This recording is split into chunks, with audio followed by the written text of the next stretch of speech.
क्या उड्डयन मंत्री ज्योतिरादित्य सिंधिया मध्य प्रदेश का विधानसभा चुनाव लड़ेंगे? ये सवाल मौजूदा वक्त में बड़ा हो चला है।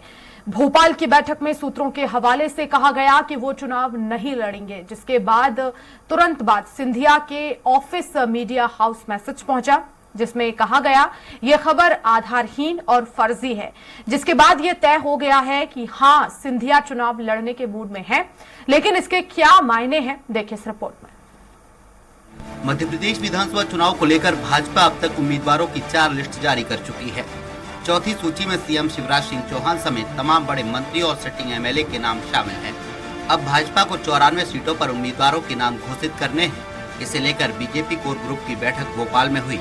इस बैठक में ऐसा कुछ हुआ जिसके बाद ज्योतिरादित्य सिंधिया के चुनाव नहीं लड़ने की अफवाहें फैल गयी। इन खबरों ने जोर पकड़ा तो ज्योतिरादित्य सिंधिया की तरफ से इन अफवाहों का खंडन करने तक की नौबत आ गयी।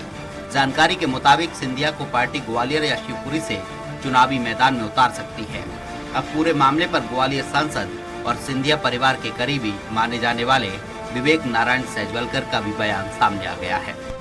देखिए, तो पार्टी की रणनीति के तहत होगा जो भी होगा। अभी भी जैसे बड़े नेता लड़ रहे हैं, माननीय नरेंद्र सिंह जी लड़ रहे हैं, हमारे कैलाश विजयवर्गीय जी लड़ रहे हैं, 2 मंत्री लड़ रहे हैं, कुलस्ते जी लड़ रहे हैं, प्रहलाद पटेल लड़ रहे हैं। तो पार्टी जो रणनीति बनाएगी उस हिसाब से ये सब हमारे वरिष्ठ नेता लड़ रहे हैं। पार्टी ने अगर रणनीति बनाई सिंधिया जी को उतारना मैदान में, तो वो चुनाव लड़ेंगे। कितना फायदा हुआ? फायदा होगा, देखिए आसपास की कई सीटों पर प्रभाव उसका होता है। जैसे इसी उद्देश्य से माननीय नरेंद्र सिंह जी को दिल्ली में उतारा गया है। कैलाश विजयवर्गीय जब इंदौर से लड़ेंगे तो प्रभाव तो पड़ेगा। उस हिसाब से अगर सिंधिया जी कहीं से लड़ाते हैं तो प्रभाव तो बाकी सीटों पर पड़ेगा, लाभ होगा। सियासत के बनते बिगड़ते समीकरण और संभावनाओं के दौर में जब दिल्ली से लेकर भोपाल और ग्वालियर तक ज्योतिरादित्य सिंधिया के चुनाव लड़ने न लड़ने की अटकलें जोर पकड़ रही हैं, तो ऐसे में कांग्रेस भी इस पूरे मामले पर मुखर होकर बयानबाजी कर रही है। अब इस मामले में कांग्रेस विधायक सतीश सिकरवार ने कहा कि बीजेपी की सियासी जमीन खिसक रही है, कोई भी मैदान में आए हम तैयार हैं। क्योंकि कांग्रेस पार्टी पूरी तरह से मुस्तैद है और पिछले 5 साल से चुनाव लगातार पार्टी पर डे लड़ रही है। यहाँ हमारे बीएलए से लेके सेक्टर से लेके मंडल, वो ब्लॉक, सभी कार्यकारिणी, पूरे जिला और एक एक कार्यकर्ता पूरे प्राणपट से जुटा है कि जिन लोगों ने कांग्रेस की चुनी हुई सरकार को गिराया है उनसे बदला लेना है और मध्य प्रदेश में कमलनाथ की सरकार बनाना है, कांग्रेस को लाना है। आइए एक नजर डालते हैं उन बातों पर जो सिंधिया के चुनाव लड़ने को मजबूती देती हैं। क्यों है सिंधिया की मजबूत दावेदारी? ग्वालियर चंबल अंचल पर सिंधिया की पकड़। गुना शिवपुरी से लंबे वक्त तक सांसद रहे, ग्वालियर महाराज के रूप में पहचान। ग्वालियर चंबल में समर्थकों का बड़ा समूह। ग्वालियर में बीजेपी की मजबूत जमीन।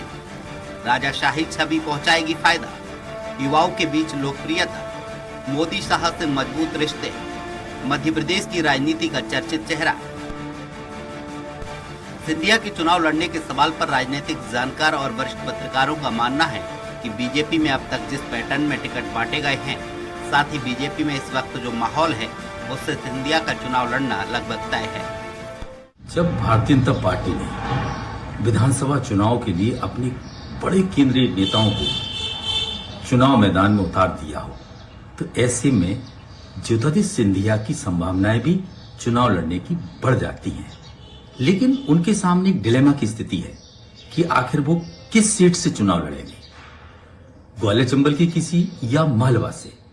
दूसरी चीज, अगर वो चुनाव लड़ते हैं और चुनाव जीत कर आते हैं तो मध्य प्रदेश में भारतीय जनता पार्टी की सीएम कंटेंडर्स में एक संख्या और बढ़ जाएगी।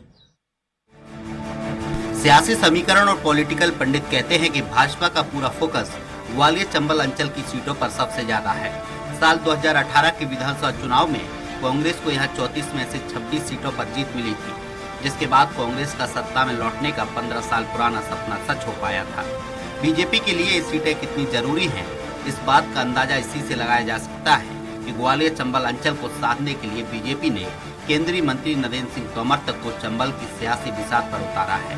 अब सिंधिया के चुनाव लड़ने या न लड़ने की अटकलें अगली लिस्ट आने के बाद ही खत्म हो सकेंगी। स्वराज एक्सप्रेस के लिए ग्वालियर से विनोद शर्मा की रिपोर्ट।